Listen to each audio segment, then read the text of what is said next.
Si vous avez l'intention de commander les produits en Chine pour les revendre dans votre pays, ou bien si vous commandez même déjà, ou bien également si vous avez un produit ou un service que vous avez mis, bien que vous souhaitez mettre sur le marché, il est donc important de mener certaines études qui vont vous permettre de savoir donc si votre offre c'est une offre qui peut marcher ou bien si votre produit c'est un produit qui a marché, et de soit le laisser sans trop perdre de temps ou bien de continuer à investir. Dans cette vidéo, nous allons donner 10 critères qui vont vous permettre d'évaluer le marché de votre produit ou de votre service. Alors si ce n'est pas encore le cas, je vous prie de vous abonner et d'activer la cloche de notification pour ne rater aucune de nos prochaines vidéos. Parce que sur cette chaîne, on parle de motivation, de business, d'entrepreneuriat et on partage régulièrement des astuces qui vont vous permettre d'être la meilleure version de vous et de développer ainsi vos activités. Et vous allez évaluer chacun de ces critères sur une échelle de 0 à 10. Où 0, c'est pour un marché peu attractif et 10, c'est pour un marché très attractif. Donc, lorsqu'on va vous donner un critère, si ça correspond plus à votre offre, vous pourrez noter dans les environs de 10, 9,5, 8, 6. Si ça correspond moins à votre offre, vous pourrez noter dans les 5, 4, 3, 2, 1.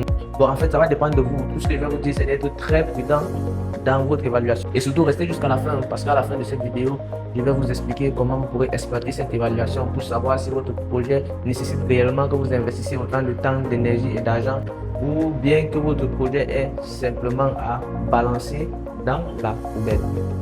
Le premier critère, c'est l'urgence. Dans quelle mesure est-ce que votre offre répond à un besoin ou à un désir urgent des individus? Ici, là, ça veut dire quoi? Est-ce que votre offre répond à un besoin urgent? Est-ce que les clients ont besoin de votre offre urgemment?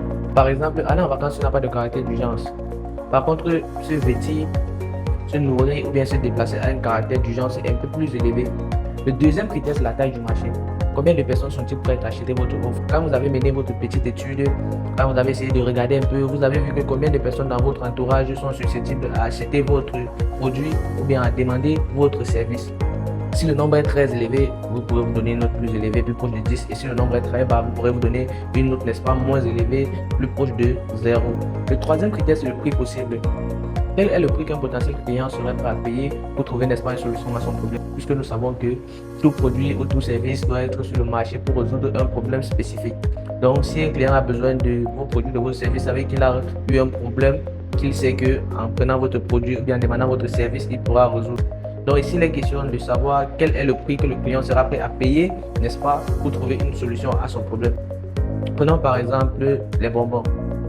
Pour avoir un bonbon, il faut juste quelques francs. Par contre, pour acheter un smartphone, il faut plusieurs dizaines de milliers de francs, voire des centaines, bien même des millions de francs. Et surtout, ne vous méprenez pas si votre business ou bien votre produit, bien votre service se vend seulement à quelques francs, puisque ce n'est pas ça qui détermine si votre projet est porteur ou pas. Suivez juste les critères de A à Z et continuez votre évaluation. Le quatrième critère, c'est le coût d'acquisition d'un nouveau client. Est-il facile de gagner un nouveau client? En moyenne, combien allez-vous dépenser en termes d'argent, d'énergie et de temps pour, n'est-ce pas, réaliser une vente? Donc ici, il suffit de faire quoi? Il suffit d'essayer un peu de calculer. Si je vends telle chose, comment je peux faire pour avoir un nouveau client? Ce sera facile, ce sera difficile. Il faut donc évaluer ça sur une échelle de 1 à 10 et de rester juste concentré jusqu'à la fin de cette vidéo pour savoir à quoi ça va réellement servir. Dans ce cas, nous pouvons prendre l'exemple des restaurants. Vous allez voir les restaurants qui sont souvent dans le centre-ville où il y a plus de passages, les gens passent par là pour leur travail, pour rentrer, pour aller à l'école, ainsi de suite.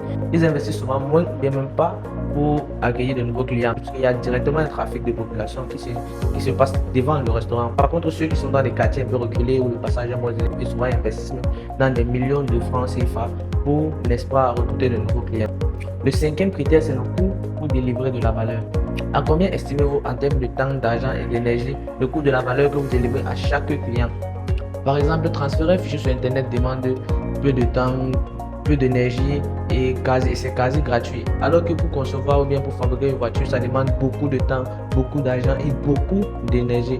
Donc, il faut prendre cela en compte pour l'évaluation de votre projet. Le sixième critère, c'est l'originalité de votre offre. Quel est le degré de singularité de votre offre par rapport aux offres déjà existantes, c'est-à-dire les offres de vos concurrents? Ici, on essaie un peu de voir dans quelle mesure ce sera facile pour vos concurrents de vous copier. Est-ce qu'il faut plus d'efforts pour vous copier? Est-ce qu'il faut trop d'efforts? Est-ce qu'il faut trop de recherche? Donc, dans ce cas, on essaie un peu de voir est-ce que ce sera facile de vous copier ou pas. C'est pour ça que vous allez voir, il y a beaucoup de salons de coiffure dans la ville, il y a beaucoup de restaurants, mais il y a très peu d'entreprises qui proposent les voyages dans l'espace. Parce que le voyage dans l'espace, c'est une offre qui est difficile à copier comparée à celle d'un restaurant ou d'un salon de coiffure. Tout cela ne veut pas dire que ceux qui font dans les salons de coiffure ne s'en sortent pas, ou bien que ceux qui proposent les voyages dans l'espace ne s'en sortent pas. Notez juste de la manière la plus honnête possible et on vous dira à la fin de cette vidéo comment vous pourrez exploiter ces résultats. Le septième critère, c'est la rapidité de mise sur le marché. Avec quelle rapidité pouvez-vous donc, n'est-ce pas, mettre votre offre, votre produit ou votre service sur le marché?